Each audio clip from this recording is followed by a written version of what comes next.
2023 সালে এসে যখন মানুষ লাখ লাখ টাকা আয় করতেছে অনলাইনে বা অফলাইনে, তখন মাসে $1000 আয় করা, যেটা মাসে 1 লাখ টাকা আয় করার সমান, সেটা খুব একটা কঠিন কাজ বলে আমার মনে হয়। এটা করতে পারবে। চলুন শুরু করা যায়। প্রথম option, starting a blog.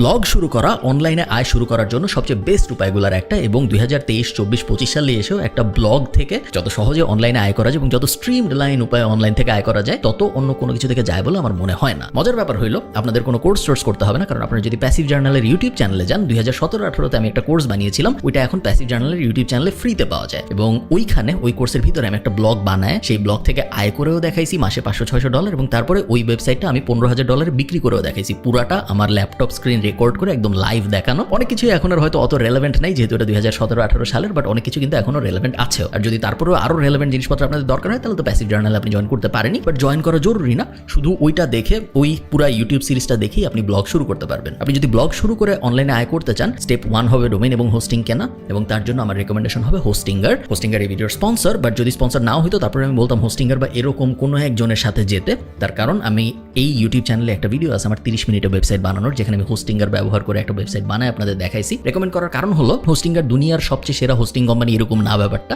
But 10,000 যেহেতু আমাদের বাজেট, 10,000 টাকার পুরো টাকাটাই আমরা ওয়েবসাইটের ডোমেইন এবং হোস্টিং কেনার পেছনে খরচ করতে চাই না, কারণ সামনে আমাদের লোগো লাগবে, ওয়েবসাইটের সামনে আমাদের ওয়েবসাইটে কন্টেন্ট লাগবে, ওগুলোর জন্য একটু টাকা রাখা উচিত। খুব কম দামে ডোমেইন এবং হোস্টিং কেনার জন্য হোস্টিঙ্গারের থেকে ভালো স্ট্যান্ডার্ড সলিউশন আসলে নাই। তার কারণ হোস্টিঙ্গার থেকে যখন আপনি হোস্টিং কিনেন, আপনি অলরেডি একটা ডোমেইন ফ্রি পান, ডোমেইন আলাদা কিনতে হয় না। এবং হোস্টিঙ্গার দিয়ে যেহেতু আমি অলরেডি কিভাবে একটা ওয়েবসাইট দাঁড় করাইতে হয় 30 মিনিটের কম সময়ে এটা আমার ইউটিউব চ্যানেলে রেকর্ড করে দেখাইছি, তো ওই ভিডিওটা আপনি রেফারেন্স হিসেবে ইউজ করতে পারেন এবং খুব সহজে ওইটা ব্যবহার করে আপনার এন্ডে আপনি ব্লগ দাঁড় করায় ফেলতে পারেন। খুব আহামরি কোনো কোর্স বা কোনো টিউটোরিয়াল এমন কোনো কিছু দরকার হবে না। ওয়েবসাইট আমি বানায় ফেললাম, ব্লগ আমি বানায় ফেললাম, স্টেপ 1 শেষ। স্টেপ 2 হইলো, এখন এই ব্লগের ভিতরে আমি কন্টেন্ট দেওয়া শুরু করব। কন্টেন্ট দেওয়া শুরু করলাম, এবং কন্টেন্ট দেওয়া শুরু করলে প্রথম দিকে খুব বেশি আহামরি কিছু হবে বলে মনে হয় না। প্রত্যেকটা ব্লগের একটা ট্র্যাজেক্টরি থাকে, এভাবে শুরু হয় এবং তারপর আস্তে আস্তে এক্সপোনেনশিয়ালি গ্রো করে। প্রথম 6-7 মাস তেমন কোনো আহামরি গ্রোথ আপনি দেখবেন না। 7 নম্বর 8 নম্বর মাসে যে আস্তে আস্তে ট্রাফিক আসা শুরু হবে, 12তম 11তম মাসে যে আপনি প্রথম আয়ের দেখা পাবেন বলে আমার মনে হয়, এবং যেটা আমি আমার নিজের এবং আমার হাজার হাজার স্টুডেন্টের সাথে হতে দেখেছি। আপনি যদি হোস্টিঙ্গার ইউজ করতে চান, ডেসক্রিপশনে লিঙ্ক দেওয়া থাকবে উপরে নিচে, যেখান থেকে ইচ্ছা আপনি ওই লিঙ্কে যেয়ে আপনি যদি আমার ডিসকাউন্ট কুপনটা ইউজ করেন, তাহলে একটা ডিসকাউন্ট সহ হোস্টিঙ্গার ব্যবহার করতে পারবেন। চল সেকেন্ড উপায়ে যাওয়া যায়। সেকেন্ড উপায় হলো starting an commerce business with a B2C angle. মানেটা কি? আমার এই ইউটিউব চ্যানেলে যদি আপনি একটু পিছনে ঘাটেন, আপনি দেখবেন আমার একটা ভিডিও ছিল যেখানে আমি 7 দিনে 50,000 টাকার একটা ব্যবসা একদম লাইভ দাঁড় করায় আপনাদের দেখাইছিলাম। কিছুই করি নেই, একটা সিম্পল আইডিয়া খুঁজে বের করছি, যেটা একটা ইউনিক ব্যাপার ছিল, যেটায় B2C মার্কেটিং করা সহজ। আপনার ওরকম একটা সিম্পল আইডিয়া খুঁজে বের করতে হবে, যেটার উপরে B2C বিজনেস টু কাস্টমারে মার্কেটিং করা যায়, এবং এই মার্কেটিংটা আপনি করবেন ফেসবুক অ্যাড দিয়ে। ফেসবুক অ্যাড কিভাবে শিখবো? এগেইন প্যাসিভ জার্নালের ইউটিউব চ্যানেলে যদি আপনি যান, ফেসবুক অ্যাডের বেসিক কোর্স ওখানে পুরোটাই দেওয়া আছে, আপনার কোনো জায়গায় কিনতে হবে না। অ্যাডভান্স কোনো কিছু যদি শিখতে চান, তাহলে তো প্যাসিভ জার্নালের কোর্স আছেই, বাট বেসিকটাই এনাফ মোটামুটি শুরু করার জন্য। এমন একটা প্রোডাক্ট বা সার্ভিস আমাদের খুঁজে বের করতে হবে, আইডিয়ালি প্রোডাক্ট যেইটা খুব সহজে ফেসবুক অ্যাড দিয়ে মার্কেটিং করা যায়। এবং তারপর ওই দুইটা যখন আমি পাশাপাশি বসাবো, খুব সহজেই আমার ধারণা 1 থেকে 2 মাসের মধ্যে আপনি 1 লাখ টাকায় চলে যেতে পারবেন রেভিনিউতে, প্রফিটে না, এবং তারপরে আরো 2-3-4 মাস সময় লাগবে প্রফিটেবিলিটি পর্যন্ত যেতে। থার্ড, একটু কমপ্লিকেটেড, এই টপিকটার নাম হলো starting a business with an influencer in the B2B or B2C arena, ideally B2B। মানেটা কি? আপনি চিন্তা করেন, বিভিন্ন ইনফ্লুয়েন্সার আছে বাংলাদেশের মার্কেটে। বাংলাদেশ এখন ইনফ্লুয়েন্সারদের জন্য স্বর্ণখনি, চারদিকে যেদিকে তাকাই আমরা দেখি ইনফ্লুয়েন্সারগুলো আসলে কারা? ইনফ্লুয়েন্সারগুলো তারা যারা মানুষকে কোট আনকোট ইনফ্লুয়েন্স করে, বিভিন্ন ধরনের কন্টেন্ট বানায়, তাদেরকে তো আমরা ইনফ্লুয়েন্সার বলি। বেশিরভাগ ইনফ্লুয়েন্সারের বিজনেস সেন্স খুব খারাপ, কারণ ট্র্যাডিশনালি ঐতিহাসিকভাবে সামাজিকভাবে বাংলাদেশের মানুষকে বিজনেসে অত আগ্রহীও করা হয় না, বাংলাদেশের মানুষকে রিস্ক নেওয়া অত শেখানো হয় না, এবং বিজনেসকে সাধারণত চাকরির থেকে অনেক নিচে দেখা হয়। কেউ ছোটবেলায় তার রচনায় লেখে না যে আমি বড় হয়ে ব্যবসায়ী হবো, সবাই লেখে আমি ডাক্তার হবো, ইঞ্জিনিয়ার হবো। সাধারণ মানুষের জন্য সত্যি, ইনফ্লুয়েন্সারদের জন্য এটা সত্যি।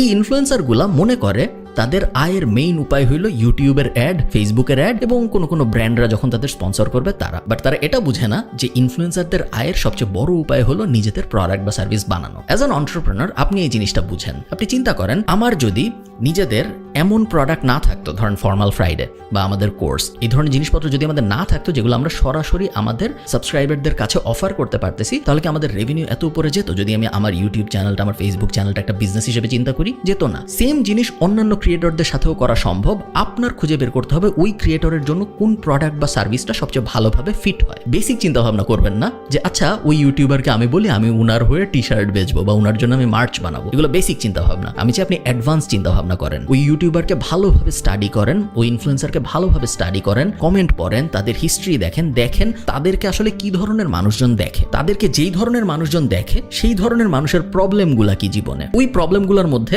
কোন কোন সলিউশন নিয়ে এই ইনফ্লুয়েন্সার কথা বলতে পারে এবং সেই সলিউশনগুলোর মধ্যে কোনটাকে নিয়ে একটা প্রোডাক্ট বা একটা সার্ভিস বানানো যায়। আমি কিছু বেসিক এক্সাম্পল দেই। কোনো ইনফ্লুয়েন্সার মনে করেন বিদেশে থাকে, জার্মানিতে থাকে কথার কথা। ওই ইনফ্লুয়েন্সার জার্মানিতে কিভাবে গেছে? মাস্টার্স করতে, ব্যাচেলর করতে। ওর জন্য হয়তো একটা ব্যাচেলর বা মাস্টার্স কনসালটেন্সি বা বিদেশে পড়তে যাওয়ার কনসালটেন্সি বা একটা এসওপি রাইটিং এজেন্সি, এই টাইপ জিনিসপত্র কিন্তু ওর জন্য ভালো বসে। ওটা কিন্তু আবার একটা বাইকার বাংলাদেশি ইনফ্লুয়েন্সারের জন্য হবে না। ওই বাইকার বাংলাদেশি ইনফ্লুয়েন্সারের জন্য বাইকের গিয়ার ভালো চলবে, বাইকের রিপেয়ারিং দোকানের স্পন্সরশিপ ভালো চলবে। সো বিভিন্ন ইনফ্লুয়েন্সারের জন্য বিভিন্ন ধরনের বিটুবি এবং বিটুসি প্রোডাক্ট কাজ করবে।